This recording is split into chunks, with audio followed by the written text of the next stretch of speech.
வணக்கம். உங்கள் அனைவரையும் மீண்டும் சந்திப்பதில் மற்றற்ற மகிழ்ச்சி.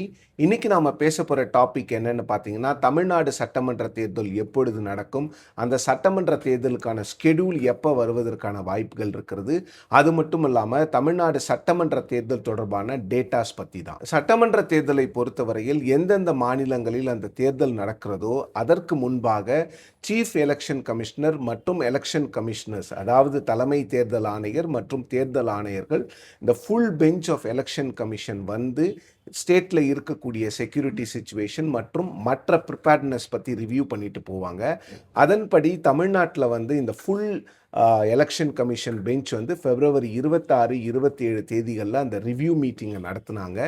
இப்போ வந்து அஸ்ஸாம், கேரளா போன்ற மாநிலங்கள்லையும் அந்த ரிவ்யூ மீட்டிங் முடிஞ்சிருச்சு. இன்னைக்கு திங்கட்கிழமை March 9 மற்றும் நாளை செவ்வாய்க்கிழமை March 10 இந்த 2 தேதிகளில் வெஸ்ட் பெங்கால் மாநிலத்தில் எலெக்ஷன் கமிஷன் வந்து ரிவ்யூ பண்ணிட்டு இருக்கிறாங்க.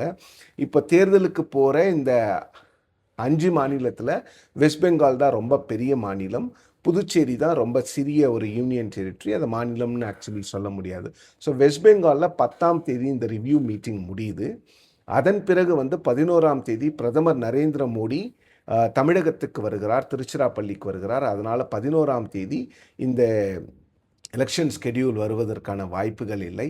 12, 13 வருமானு பார்த்தீங்கன்னா, ஆனால் 14ஆம் தேதி பிரதமர் அவர்கள் வெஸ்ட் பெங்கால், அதாவது கொல்கத்தாவுக்கு போகிறதுக்கான வாய்ப்புகள் இருப்பதாக சொல்லப்படுகிறது. இப்போதைக்கு நமக்கு கிடைத்திருக்கிற தகவல் என்னன்னு பார்த்தீங்கன்னா, March 15க்கு அப்புறம் தான் இந்த எலெக்ஷன் ஸ்கெடியூலை வந்து எலெக்ஷன் கமிஷன் அனௌன்ஸ் பண்ணுறதுக்கான வாய்ப்புகள் இருக்கிறது. 14ஆம் தேதி வரை பிரதமருக்கு ப்ரோக்ராம் இருக்குது. அதனால் 14ஆம் தேதி வரை இந்த ஸ்கெடியூல் வருவதற்கான வாய்ப்புகள் இல்லை.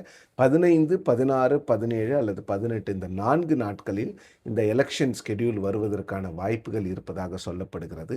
ஸோ இப்போ இந்த எலெக்ஷன் ஸ்கெடியூல் ஒருவேளை 16ஆம் தேதி அனௌன்ஸ் பண்ணுறாங்கன்னு நீங்கள் எடுத்துக்கிட்டிங்கன்னா, அதிலிருந்து ஃபஸ்ட்டு ஃபேஸ் ஆஃப் எலெக்ஷன் வந்து 40 நாளில் தொடங்கும். இதுதான் வழக்கமாக இருக்கின்ற ஒரு நடைமுறையாக இருக்கிறது. ஸோ தமிழ்நாடு வந்து ஃபஸ்ட்டு ஃபேஸில் வருமா, இல்லை செகண்ட், இல்லை தேர்ட், கிட்டத்தட்ட வெஸ்ட் பெங்காலே வந்து 3 அல்லது 4 ஃபேஸில் முடிச்சிருவாங்க அப்படின்னு சொல்கிறாங்க. வழக்கமாக எப்போவுமே வந்து அசெம்பிளி எலெக்ஷனை பொறுத்த வரைக்கும் தமிழ்நாட்டில் ஃபஸ்ட்டு ஃபேஸில் நடத்திடுவாங்க, அப்படி இல்லைன்னா கடைசி ஃபேஸில் நடத்துவாங்க. ஸோ இப்போ நாம் வந்து நெக்ஸ்ட் வீக் வரைக்கும் வெயிட் பண்ணி தான் பார்க்கணும், ஃபஸ்ட் ஃபேஸில் வருதா இல்லை செகண்ட் ஃபேஸ் இல்லை ஃபைனல் ஃபேஸில் வருதான்னு. ஃபஸ்ட் ஃபேஸில் தமிழ்நாட்டுக்கு எலெக்ஷன் அனௌன்ஸ் பண்ணாங்கன்னா ஏப்ரல் 20, 25 தேதிகளில் நமக்கு எலெக்ஷன் இருக்கிறதுக்கான வாய்ப்புகள் இருக்கும். ஏப்ரல்லே முடிஞ்சிடும், மே வரைக்கும் தள்ளி போகிறதுக்கு வாய்ப்பு இல்லை. ஒருவேளை லாஸ்ட் ஃபேஸ் ஆஃப் எலெக்ஷன் தமிழ்நாட்டுக்கு கொடுத்தாங்கன்னா அப்போ வந்து மே மாதத்தில் தான் நமக்கு தேர்தல் நடத்துவதற்கான வாய்ப்புகள் இருக்கும். எல்லாருக்கும் தெரிஞ்ச மாதிரி தமிழ்நாட்டில் மொத்தமாக 234 தொகுதிகள் இருக்கிறது. இந்த 234 தொகுதிகளுக்கு தான் சட்டமன்ற தேர்தலானது நடக்கவிருக்கிறது. இந்த 234 தொகுதியில் பார்த்தீங்கன்னா பொது தொகுதிகள் வந்து 188 பொது தொகுதிகள் இருக்கிறது. அதாவது எஸ்சி, தலித் கம்யூனிட்டிக்காக ஒதுக்கப்பட்டிருக்கின்ற கான்ஸ்டுவன்சிஸ் பார்த்தீங்கன்னா 44, ஸ்கெடியூல்டு ட்ரைப்ஸ், அதாவது பழங்குடியினருக்கு ஒதுக்கப்பட்டிருக்குள்ள கான்ஸ்டுவன்சிஸ் பார்த்தீங்கன்னா 2. போலிங் ஸ்டேஷன்ஸை பொறுத்த வரைக்கும் பார்த்தீங்கன்னா தமிழ்நாட்டில் வந்து கடந்த தேர்தல் வரைக்கும் 67,000, அதாவது 67,000 போலிங் பூத்ஸ், வாக்குச்சாவடிகள் இருந்தது. இந்த முறை வந்து அந்த போலிங் பூத்ஸை வந்து கொஞ்சம் இன்க்ரீஸ் பண்ணியிருக்கிறாங்க. கிட்டத்தட்ட 75,032 போலிங் பூத்ஸ் வந்து தமிழ்நாடு முழுவதும் இருக்க போகிறது. இந்த போலிங் பூத்ஸில் கிளாசிஃபிகேஷன் பார்த்தீங்கன்னா ரூரல் ஏரியாஸில், அதாவது கிராமப்புறங்களில் பார்த்தீங்கன்னா 44,065 போலிங் பூத்ஸும், அர்பனில் வந்து 30,967 பூத்ஸும் இருக்க போகிறது. இந்த எல்லா பூத்ஸ்லையுமே வந்து வெப்காஸ்டிங் இருக்கும், வெப் கேமராஸ் இருக்கும். ஸோ அது வந்து எலெக்ஷன் கமிஷன் கண்ட்ரோல் ரூமுக்கு வந்து லைவாக அந்த போலிங் நடக்கிறத வந்து லைவாக அவங்க டெலிகாஸ்ட் பண்ணுவாங்க.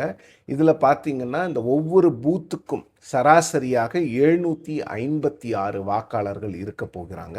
ஏன்னா கிட்டத்தட்ட 1000 வாக்காளர்களுக்குள்ளாக ஒரு பூத்தில் இருக்கணும், அப்போ தான் வந்து ஈஸியாக இருக்குங்கிறதுக்காக தான் இந்த முறை பூத்ஸோடைய எண்ணிக்கையை இன்க்ரீஸ் பண்ணியிருக்கிறாங்க.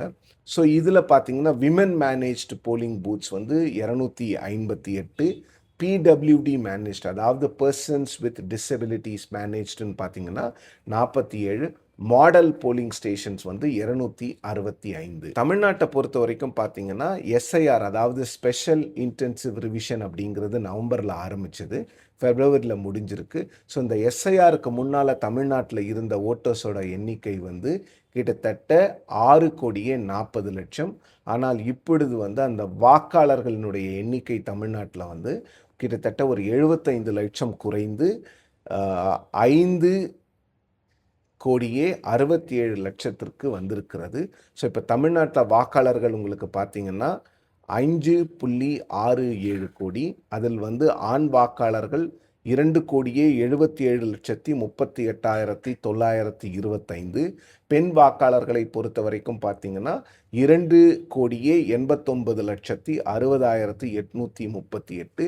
இதில் வந்து மூன்றாம் பாலினம், அதாவது தேர்ட் ஜெண்டர் அல்லது டிரான்ஸ்ஜெண்டர் பீப்புளுடைய அந்த ஓட்டர்ஸ் பார்த்தீங்கன்னா அவங்க வந்து 7,617. இன்னும் கொஞ்சம் ஃபர்தராக இந்த எலக்டோரல் ரோல்ஸை வந்து நம்ம பிரேக்கப் பண்ணணும்னு பார்த்தீங்கன்னா பிடபிள்யூடிஸ், அதாவது பர்சன்ஸ் வித் டிசபிலிட்டிஸ் வந்து 4.63 லட்சம் வாக்காளர்கள் இருக்கிறார்கள் தமிழ்நாட்டில்.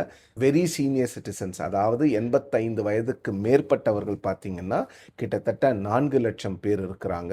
சென்டினேரியன்ஸ், அதாவது 100 வயதை கடந்தவர்கள் வந்து 2,530 பேர் இருக்கிறாங்க. சர்வீஸ் எலக்டார்ஸை பொறுத்த வரைக்கும் பார்த்தீங்கன்னா 67,056 பேர் இருக்கிறாங்க. இந்த எலக்டர்ஸில் வந்து 20லிருந்து 29 வயதுக்குட்பட்டவர்கள் பார்த்தீங்கன்னா 1.05 கோடி பேர் இருக்கிறாங்க தமிழ்நாட்டில். ஸோ 18லிருந்து 19, அதாவது முதல் முறை வாக்காளர்கள் அப்படின்னு எடுத்துக்கிட்டிங்கன்னா 12,51,742 பேர் இருக்கிறாங்க.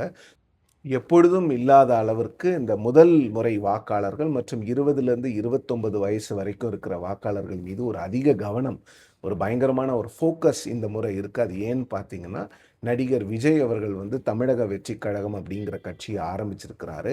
அவருக்கு வந்து இளைஞர்களினுடைய பெரும்பான்மையான சப்போர்ட் கிடைக்கும்னு சொல்லப்படுகிறது. அதனால் இந்த ஓட்டர் கம்யூனிட்டி வந்து பெருமளவில் பேசப்படுறாங்க. ஸோ நான் சொன்னது தான் தமிழ்நாடுனுடைய ஓட்டர்ஸ் டேட்டா. ஸோ இப்போது எலெக்ஷன் ப்ராசஸ் எப்படி இருக்கும் அப்படிங்கிறத பார்க்கலாம். எலெக்ஷன் ப்ராசஸை பொறுத்த வரைக்கும் ஒரு வேளை 16ஆம் தேதியோ இல்லை 17ஆம் தேதியோ மார்ச் மாதம் என்னைக்கு எலெக்ஷன் கமிஷன் வந்து ஒரு ஃபுல் ப்ரெஸ் கான்ஃபரன்ஸை கூட்டி டெல்லியில் அனௌன்ஸ் பண்ணுறாங்களோ அந்த நிமிடத்திலிருந்து மாடல் கோட் ஆஃப் கான்டக்ட், அதாவது நடத்தை விதிமுறைகள் வந்து இம்ப்ளிமெண்ட் ஆகும். அன்னைக்கிலிருந்து இந்த தமிழ்நாடு அரசாங்கம் என்பது வந்து ஆஃபீஸர்ஸால் நடத்தப்படும். முதலமைச்சரோ இல்லை அமைச்சர்களுக்கோ வந்து பெருமளவில் பொறுப்புகளோ இல்லை பெருமளவுக்கு அவங்களுக்கு வந்து அதிகாரம் எதுவும் இருக்காது. எல்லாரும் பிரச்சாரத்துக்கு போனாலும் கூட முதலமைச்சர் அப்படிங்கிறவருக்கு வந்து அதிகாரங்கள் எல்லாமே வந்து குறைந்துவிடும். ஸோ கிட்டத்தட்ட இந்த தமிழ்நாடு கவர்மெண்ட்டையே வந்து எலெக்ஷன் கமிஷன் டேக் ஓவர் பண்ணிடுவாங்க. அதுக்கப்புறம் வந்து ஆஃபீஸர்ஸை அலாட் பண்ணுறது, ஆஃபீஸர்ஸை ட்ரான்ஸ்ஃபர் பண்ணுறது, இது எல்லாமே வந்து எலெக்ஷன் கமிஷன் தான் பண்ணும். ஸோ இந்த தேர்தல் நடத்தி முடிக்கின்ற வரையில் வந்து மோஸ்ட் பவர்ஃபுல் பர்சன் யாருன்னு பார்த்தீங்கன்னா chief electoral officer of Tamil Nadu. அவர்தான் தமிழ்நாட்டினுடைய தேர்தல் நடத்தும் அதிகாரி. அது மட்டும் இல்லாமல் ஒவ்வொரு மாவட்டத்துக்கும் ஒரு தேர்தல் நடத்தும் அதிகாரி இருப்பாங்க. அவங்க வந்து டிஸ்ட்ரிக்ட் எலெக்ஷன் ஆஃபீஸர்ஸ் அப்படின்னு சொல்லுவாங்க. மேக்ஸிமம் அவங்க கலெக்டர்ஸாக இருப்பாங்க. சென்னையை பொறுத்த வரைக்கும் கார்ப்பரேஷன் கமிஷனராக இருப்பாங்க. ஸோ இந்த 1.5 மாதத்திலிருந்து 2 மாதம் வரைக்கும் முழுக்க அரசாங்க முடிவுகள் எல்லாமே வந்து இந்த எலெக்ஷன் கமிஷன் மூலமாக தான் எடுக்கப்படும். வேறு ஏதாவது இப்போது ஃபார் எக்ஸாம்பிள் இப்போ மெட்ரோ ரயில் வந்து சென்னையில் தொடங்குறாங்க அப்படின்னு வச்சுக்கோங்களேன். பூந்தமல்லியிலேருந்து அந்த வடபழனி வரைக்கும் இந்த காரிடர் வந்து ரெடி ஆகிடுச்சு. இப்போ அதை வந்து எலெக்ஷன் அனௌன்ஸ் பண்ணுறதுக்கு முன்னால் வரைக்கும் தமிழ்நாடு அரசு முடிவு பண்ணலாம். ஒரு வேளை எலெக்ஷன் அனௌன்ஸ் பண்ண பிறகு அந்த காரிடர் ரெடி ஆகிடுச்சு, அதை திறக்கணுன்னா அவங்க வந்து எலெக்ஷன் கமிஷனுக்கு பர்மிஷன் கேட்டு, எலெக்ஷன் கமிஷன் வந்து இங்கே இருக்கக்கூடிய சிஇஓ வந்து டெல்லியில் இருக்கக்கூடிய எலெக்ஷன் கமிஷனர்கிட்ட பெர்மிஷன் கேட்டு அது பெரிய ப்ராசஸ்க்கு போய் தான் அது போன்ற விஷயங்களை பண்ண முடியும். இதனால தான் வந்து தமிழ்நாட்டினுடைய திமுக அரசு வந்து இந்த மகளிர் உரிமை தொகையை வந்து 3 மாதத்துக்கு முன்னாலேயே எல்லாருக்கும் ஃபெப்ரவரியிலேயே கொடுத்துட்டாங்க. ஸோ இந்த எலெக்ஷன் கமிஷன் டேக் ஓவர் பண்ண பிறகு வந்து எதுவுமே வந்து சிம்பிளிஃபைட் ப்ராசஸாக இருக்காது. எல்லாமே வந்து 2-3 லேயர்ஸை தாண்டி போகணுங்கிறதுனால தான் அரசாங்கங்கள் எல்லாமே வந்து எலெக்ஷனுக்கு முன்னால் நிறைய முடிவுகள் எடுக்கிறாங்க. ஸோ இதுதான் நமக்கு கிடைத்திருக்கக்கூடிய தகவல். ஸோ மார்ச் 15க்கு அப்புறம் எப்பொழுது வேண்டுமானாலும் தமிழ்நாட்டில் சட்டமன்ற தேர்தல் தேதி அறிவிக்கப்படலாம். ஸோ பொறுத்திருந்து பார்ப்போம் எப்போ நம்ம ஸ்டேட்டில் வந்து சட்டமன்ற தேர்தல் நடக்க போகுது அப்படின்னு. மீண்டும் இன்னொரு வீடியோவில் உங்களை சந்திக்கும் வரை நன்றி, வணக்கம்.